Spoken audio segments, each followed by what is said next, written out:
Mi prometida me exigió regalarle mi casa a sus padres o se cancelaba la boda, así que me adelanté, la cancelé yo, y ahora que intentó quedarse con todo, está perdiendo la cabeza. Tengo 34 años, soy hombre, y llevo una década trabajando duro en el mundo de la consultoría. Empecé desde abajo, literalmente durmiendo en el sofá de mis padres, comiendo sándwiches de mantequilla de maní y llamando a empresas con un traje de segunda mano. Ese primer año, apenas gané $18,000. Para cuando cumplí 3 años en el negocio, ya tenía mi propio apartamento y una cartera estable de clientes. Hoy, manejo un negocio de consultoría consolidado, con ingresos de 6 cifras, sin socios, sin jefes y sin deudas. Con esa estabilidad, comencé a invertir en bienes raíces. Compré mi primera casa hace 3 años, la pagué rápidamente, luego adquirí una propiedad en mal estado en la calle Fresno, la renové y la alquilé. Ahora genera ingresos pasivos mientras su valor sigue aumentando. En medio de todo eso, conocí a Valeria, 32 años, en un evento de networking. Destacaba entre los demás, inteligente, independiente, con su propia carrera y vida organizada. Conectamos de inmediato. A los 6 meses ya estábamos prácticamente viviendo juntos. 2 años y medio después, le propuse matrimonio. Estaba encantada. Fijamos la fecha de la boda para dentro de 8 meses, un plazo que consideramos ideal para planificar sin prisa. Ahora, mirando atrás, me doy cuenta de que ahí fue cuando empezaron a notarse las primeras grietas. Pero en ese momento, creí que había encontrado a la persona indicada. Alguien que me comprendía, que valoraba lo que había construido y que quería ser una compañera, no una carga. Cuán equivocado estaba. La primera señal de alarma fue su propuesta de abrir una cuenta conjunta solo para los gastos de la boda. Sonaba razonable, ambos aportaríamos dinero y pagaríamos a los proveedores desde un mismo lugar, todo ordenado. Como Valeria trabajaba en marketing y era buena con los detalles, me pareció una decisión inteligente. Ingresé $25,000 como aporte inicial. Fue una suma generosa, pero que no comprometía mis finanzas. Ella aportó $8,000 de sus ahorros. La idea era clara: pagar el salón, el catering, la fotografía, las flores y todos los gastos típicos desde esa cuenta. Ambos seguiríamos depositando dinero según hiciera falta, pero esos 33,000 iniciales cubrirían gran parte. Ella se quedó con la tarjeta de débito, ya que se encargaría de la mayoría de los pagos porque estaba liderando la organización. No me importó, en realidad.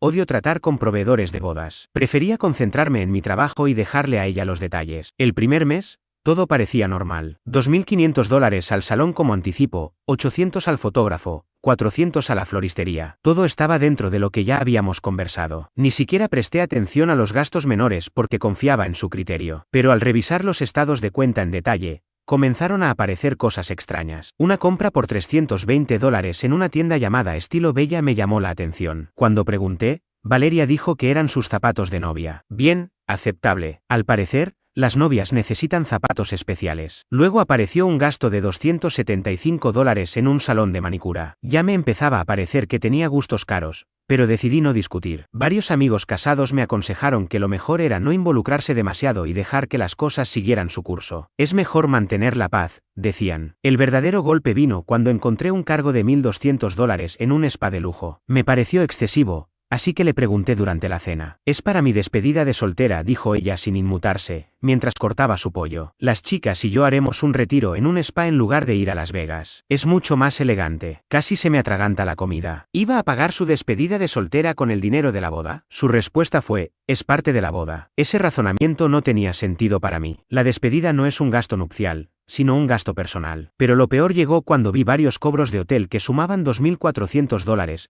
todos para el mismo fin de semana de la boda. Al preguntarle, me respondió con aire de molestia: son para las habitaciones de mi familia. Mis padres, mis hermanas, mi tía Clara y mi prima Sofía, todos vienen de fuera. Yo le recordé que habíamos acordado que cada familia se haría cargo de sus propios gastos de viaje y hospedaje. Eso fue antes de que lo pensara bien, me dijo. Mi familia no tiene los mismos recursos que la tuya. No deberían estresarse por pagar el hotel. Tus padres pueden costearlo. Mis padres podían hacerlo porque siempre han sido responsables con sus finanzas. Los suyos, en cambio, vivían de préstamos, compraban coches a crédito y gastaban de más. Pero señalar eso solo me convertía en el villano. Cada vez que me oponía a sus decisiones, me decía lo mismo: solo tenemos una boda en esta vida, ¿por qué no hacerla bien? ¿Por qué no asegurar que todos estén cómodos y felices? Esa frase se volvió su comodín para todo. Flores más costosas porque era nuestra única boda, maquillaje profesional para sus 4 damas de honor por la misma razón. Lo curioso es que Valeria no volvió a aportar un centavo desde aquellos 8.000 iniciales. Se dedicó a gastar como si fuéramos millonarios, mientras yo financiaba toda su visión y la de su familia. Veía como el saldo bajaba, 28.000, luego 25.000, después 22.000,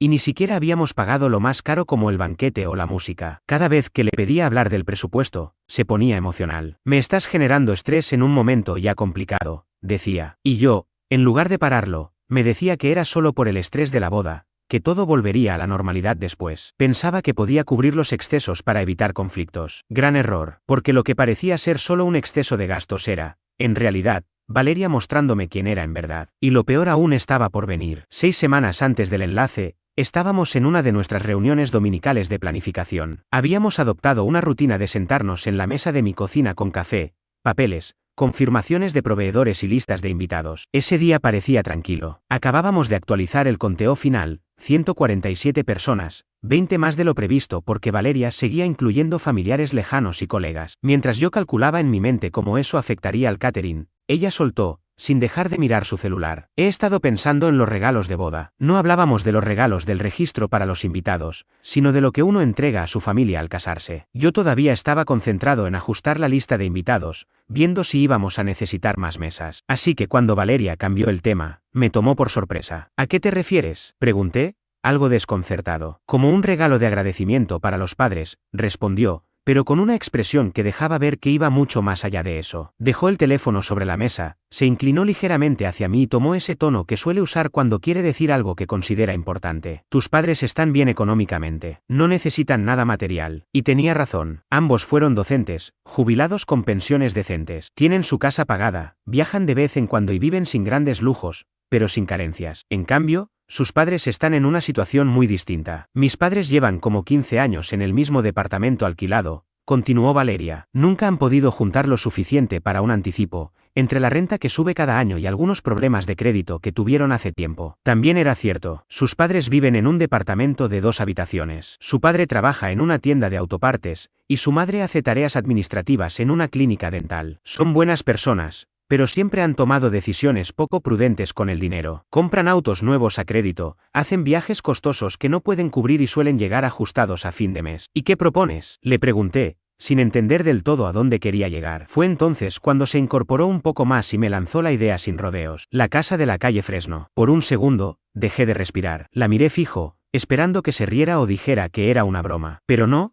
Hablaba en serio. ¿Estás sugiriendo que le regalemos a tus padres mi propiedad en alquiler? Míralo con lógica, dijo ella, como si fuera una presentación de negocios. Tú no vives ahí, solo la estás alquilando, mientras mis padres siguen pagando una renta que los está ahogando. Esto resolvería su problema de vivienda para siempre. Dejé la taza de café y la observé con atención. Valeria, esa casa vale cerca de $300.000. ¿De verdad me estás pidiendo que les regale una propiedad de ese valor? Ella hizo un gesto como si nada. No es como si estuvieras perdiendo ese dinero. El valor seguiría existiendo, solo que en manos de personas que realmente lo necesitan. La forma en que lo dijo me pareció ofensiva, como si yo fuera egoísta por considerar el impacto financiero de regalar algo que me costó años construir. Compré esa casa como inversión. Me deja $1.800 mensuales. Eso es más de 20.000 al año. No entiendo por qué debería simplemente regalarla. Porque estamos a punto de casarnos, dijo con tono más serio. Porque el matrimonio también implica priorizar a la familia de tu pareja. Porque para mí significaría muchísimo. ¿Y qué recibirían mis padres en ese caso? ¿Cuál sería el gesto equivalente de tu parte hacia ellos? Me miró como si mi pregunta fuera absurda. Tus padres no necesitan nada. Pero ese no es el punto, dije, empezando a incomodarme. Lo que estás proponiendo es un sacrificio enorme de mi parte, y tú no estás ofreciendo nada que se le acerque. Te estoy ofreciendo mi amor, mi compromiso. ¿Eso no vale más que unos ingresos de alquiler? El intento de manipulación era evidente. Quería hacerme sentir culpable por no aceptar, cuando el asunto no era sentimental, sino financiero. La propuesta era irracional, y esperaba que yo cediera solo para demostrarle que la amaba. Valeria, no voy a regalarle esa casa a tus padres. Su expresión cambió de inmediato. La dulzura desapareció, y en su lugar apareció una mirada dura, cortante. Empezó a hablar de mi propiedad como si no tuviera dueño, como si fuera lógico que la cediera. Para ella, Tener 2 viviendas era razón suficiente para que una de ellas terminara en manos de su familia. No hubo ni una palabra de reconocimiento hacia mi esfuerzo, ningún aprecio por los años en los que yo me había partido el lomo mientras ella aún decidía qué estudiar, solo la suposición de que lo mío debía compartirse, sin condiciones. Cuando vio que no iba a cambiar de opinión, su actitud se volvió aún más hostil. De pronto, yo era el egoísta, el ingrato, el insensible que no comprendía lo que significaba el apoyar a la familia. Empezó a tergiversar todo, como si mi negativa fuera una traición, como si poner límites fuera lo mismo que fallarle. Entonces llegó el golpe final. Me miró fijamente, y en un tono grave, soltó: si no haces esto por nosotros, significa que no me amas de verdad. En ese instante supe con quién estaba a punto de casarme, con alguien que no medía el amor en respeto o compromiso mutuo, sino en cuanto estaba dispuesto a ceder por ella. Para Valeria, entregar algo que me había costado tanto conseguir no era un gesto generoso, era una obligación. El silencio que siguió fue espeso. Nos quedamos mirándonos en la cocina, ella esperando que yo cediera, y yo resistiendo con firmeza. Está bien, dijo al final, tomando su bolso y sus llaves. Me voy a casa de mis padres hasta que entiendas lo que significa realmente estar casado. Antes de cruzar la puerta, se detuvo y remató con dramatismo: llámame cuando estés listo para ser un verdadero compañero, no solo un casero egoísta. Cerró la puerta con fuerza. La casa quedó en un silencio profundo. Me quedé ahí, procesando todo. Mi prometida me había pedido regalarle a su familia una casa de $300.000 como regalo de boda, y al negarme, salió furiosa, convencida de que mi respuesta era incomprensible. Pero lo más inquietante era que, en su mente, su pedido era razonable, como si dar lo que uno ha trabajado durante años fuera lo mínimo esperable. Y en ese momento me pregunté qué otras cosas esperaba de mis bienes una vez casados. Valeria estuvo 2 días con sus padres sin llamarme ni escribirme. Para ser honesto, fueron los 2 días más tranquilos que había vivido en meses. Sin estrés por el casamiento, sin discusiones por el presupuesto, sin reproches cada vez que tenía que atender una llamada de trabajo. Solo yo, mi casa y un poco de silencio. Al fin, tiempo para pensar. El martes por la mañana, alrededor de las 9, mi teléfono por fin sonó. En la pantalla apareció el nombre de Valeria. Estuve a punto de dejar que entrara al buzón de voz, pero la curiosidad me ganó. Contesté, y enseguida escuché su voz. ¿Has pensado en lo que hablamos? Lo dijo como si estuviera confirmando una reserva para cenar, no como si me estuviera preguntando sobre una casa de $300.000. Su tono había cambiado. Ya no sonaba molesta, como cuando salió furiosa hace unos días. Ahora se expresaba con la calma calculada de alguien que intenta cerrar un trato. Profesional, sí, pero con esa actitud implícita de que, por supuesto, ya había aceptado su propuesta. Sí, lo he pensado, le respondí. Y la respuesta sigue siendo no. Hubo un silencio largo al otro lado de la línea. Podía imaginar perfectamente cómo su mente analizaba todas las implicancias. Seguramente había pasado los últimos 2 días con sus padres, entusiasmándolos con la idea de tener una casa gratis. Tal vez incluso ya habían pensado cómo distribuir sus muebles. Mira, continué, intentando mantener la conversación en buenos términos, entiendo que quieras ayudar a tus padres. Y después de casarnos,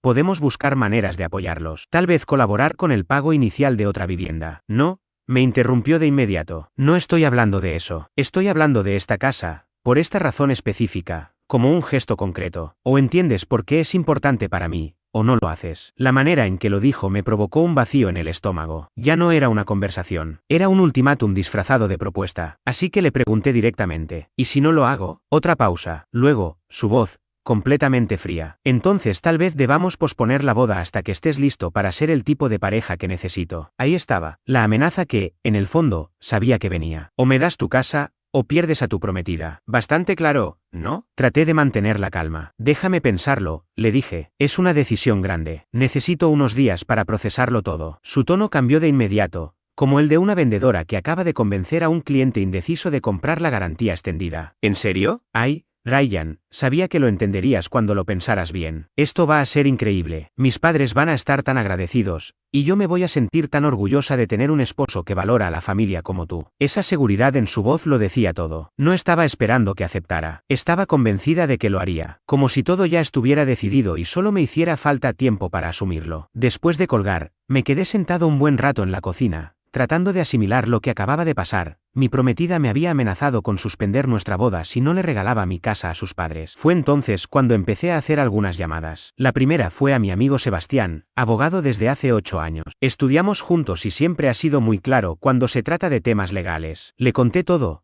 que Valeria me había exigido regalarle mi propiedad en alquiler a sus padres y que había condicionado la boda a eso. Amigo, me dijo sin rodeos, corre, haz tus maletas y aléjate ya. Es muy grave, Ryan. Esto no es normal. Es manipulación pura, nivel cazafortunas. Está usando la boda como chantaje para sacarte una propiedad. Conversamos casi una hora. Me explicó cómo el matrimonio afecta la propiedad de bienes, cómo funcionan las leyes en nuestro estado y de qué manera Valeria podría intentar reclamar derechos sobre mis activos después de casarnos. Esto es lo que debes hacer ya mismo, me dijo. Documenta todo, cada conversación, cada mensaje, cada exigencia. Si esto termina mal, necesitarás pruebas de que intentó manipularte. ¿Crees que debería empezar a grabar las llamadas? Sin duda, puedes grabar cualquier conversación en la que participes. No es espionaje si eres uno de los interlocutores. Esa misma tarde hablé con mi asesor financiero y con mi contador.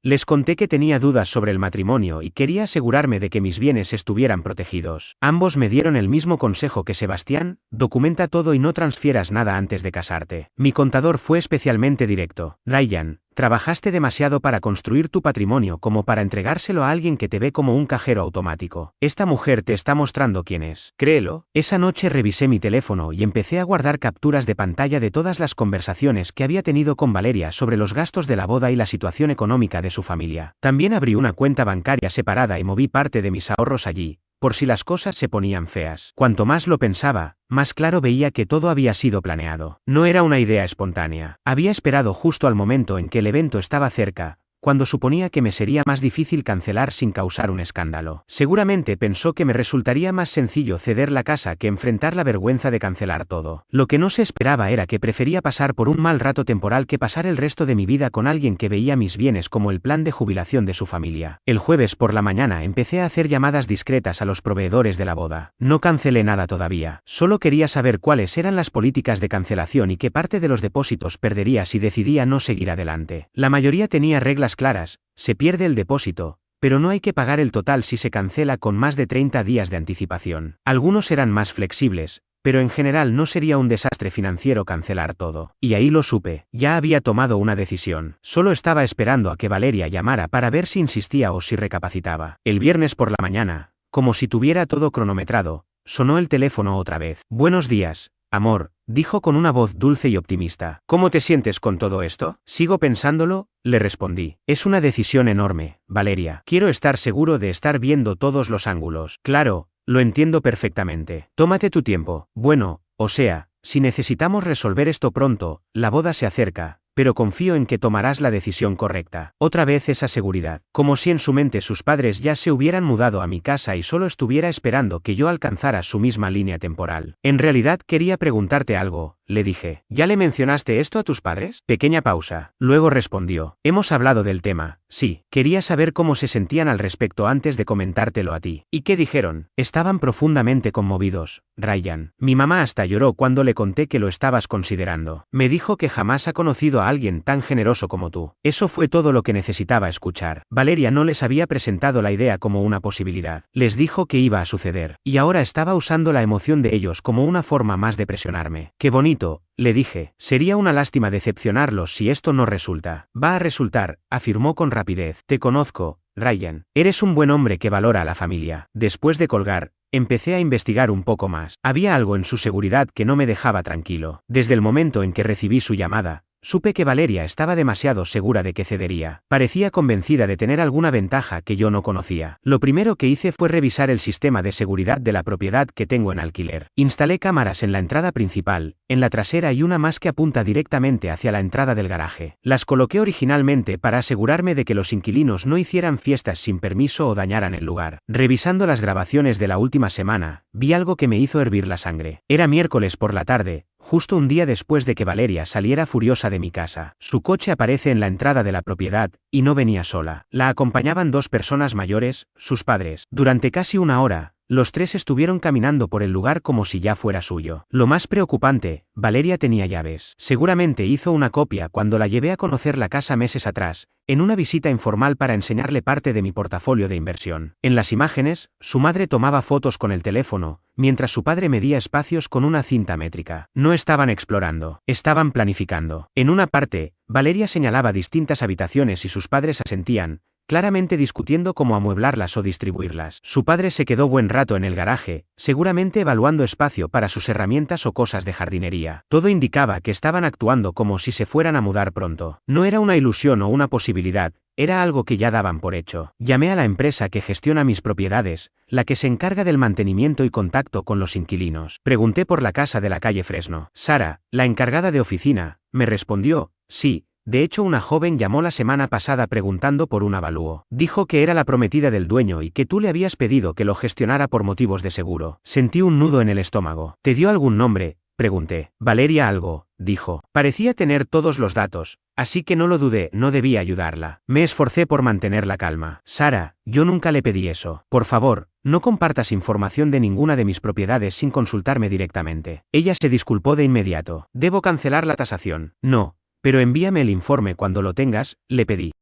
El informe llegó ese mismo día. El valor estimado de la propiedad era de $285,000, bastante más de lo que yo calculaba. Ahora Valeria no solo quería una casa, sabía exactamente cuánto valía ese activo, más de lo que la mayoría gana en 5 años. Esa noche, aún procesando todo, recibí un mensaje de texto suyo. Hablé con mis padres hoy. Están tan emocionados por finalmente tener un lugar propio. Mamá ya está planeando su jardín. Estaba usando la ilusión de sus padres como herramienta emocional, poniéndome en una posición difícil para negarme. Pero el siguiente mensaje dejó todo claro. Es prácticamente nuestra casa de todos modos cuando nos casemos, ¿no? Propiedad compartida y eso. Así mis padres pueden disfrutarla mientras aún son jóvenes. Ahí lo entendí todo. Su verdadero plan no era recibir la casa como regalo de bodas. Valeria creía que al casarnos tendría derechos legales sobre mis bienes. Asumía que, una vez casados, podría disponer de la propiedad aunque yo no estuviera de acuerdo. Lo irónico es que estaba equivocada. Consulté con Sebastián, mi abogado, y me confirmó que los bienes adquiridos antes del matrimonio permanecen como propiedad individual, a menos que se mezclen financieramente o se titulen a nombre de ambos. Mientras no añadiera su nombre a la escritura, la casa seguiría siendo mía. Pero Valeria no lo sabía. Pensaba que estaba siendo astuta, intentando que yo cediera algo que creía le pertenecería pronto de todas formas. Esa noche tomé mi decisión. Empecé a hacer llamadas, y para el domingo por la noche ya había cancelado discretamente cerca del 80% de los preparativos de la boda. Solo los proveedores sabían y les pedí mantenerlo en confidencialidad hasta hablar con ella directamente. El lunes por la mañana, Valeria me llamó como parte de su rutina semanal. Su tono era alegre. Entonces, ¿cuál es tu decisión? Respondí sin rodeos. Ya lo decidí. La boda se cancela. Hubo un silencio abrumador del otro lado. La escuchaba respirar, procesando lo que acababa de oír. Como que se cancela la boda, murmuró, con una voz más débil de lo que jamás le había escuchado. No me voy a casar contigo. Esto se terminó. No lo tomó bien. Pasó por todas las etapas de negación. Primero dijo que yo estaba estresado y que eso me estaba afectando. Luego ofreció borrón y cuenta nueva, sin sus padres, sin el avalúo, sin exigencias. Podemos empezar de cero, dijo. Pero no entendía que el daño no era algo que se hizo. Era algo que se reveló. Cuando vio que eso no funcionaba, estalló. Gritó que yo era un desagradecido, que nadie me amaría como ella, que estaba exagerando todo. La dejé desahogarse. Y cuando terminó, le hablé con calma. Tú no me amas, Valeria. Amas lo que creías que podía darte. Y te adelantaste a contar lo que no era tuyo. Intentó salvarse diciendo que solo estaba emocionada, que quería demostrarle a sus padres lo generoso que sería. Pero los hechos eran claros. Organizó visitas, hizo una tasación, actuó como si ya fuera dueña de mi propiedad. Nunca pensó que yo tendría cámaras o que la empresa gestionaba un registro de consultas. Cuando vio que no cambiaba de postura, comenzaron las lágrimas fingidas. Y finalmente, la palabra perdón, dicha sin convicción, solo porque se sintió acorralada. Pensé que estábamos construyendo algo real, dijo. 3 años tirados a la basura así nada más. No, le respondí. 3 años me sirvieron para ver quién eres realmente cuando crees que no hay consecuencias. Eso fue lo último significativo que le dije. La invité a recoger sus cosas antes de que acabara la semana. Y luego colgué. Así, sin gritos ni súplicas finales, el futuro que había planeado sin mí se desmoronó con un simple clic. En menos de 1 hora, mi teléfono explotó con llamadas y mensajes de Valeria, sus padres, su hermana, hasta amigas suyas. No respondí ninguno. Pasé a la segunda fase de mi plan. Llamé a mis padres, a mi hermana y a mis amigos cercanos. Les conté todo antes de que Valeria pudiera intentar manipular la versión. Les envié capturas de pantalla de los mensajes donde hablaba del futuro con la casa, y también la solicitud del avalúo hecho sin mi permiso. La reacción de mi madre fue precisa. Hijo,